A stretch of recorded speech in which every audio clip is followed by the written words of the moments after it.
ironi, Bali sebagai surganya pariwisata, salah satunya adanya krisis air bersih yang tidak kunjung teratasi. Sementara hotel dan villa menikmati keberlimpahan air, sebagian besar masyarakat di beberapa wilayah di Bali kesulitan mendapatkan air bersih.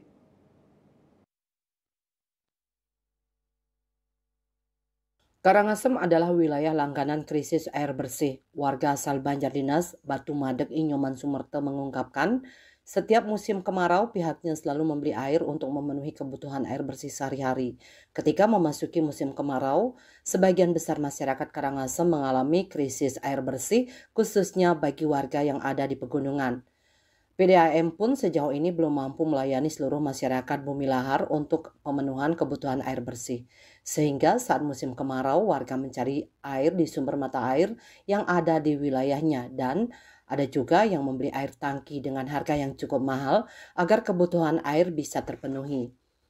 Humas Perusahaan Umum Daerah Perumda Tirta Tohlangkir Gede Diantara Wangsa mengungkapkan, untuk jumlah pelanggan PDAM per bulan November 2024 sebanyak 43.401 pelanggan.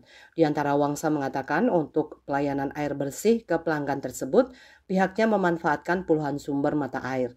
Dia menjelaskan setiap tahunnya tetap berupaya untuk menambah pelanggan.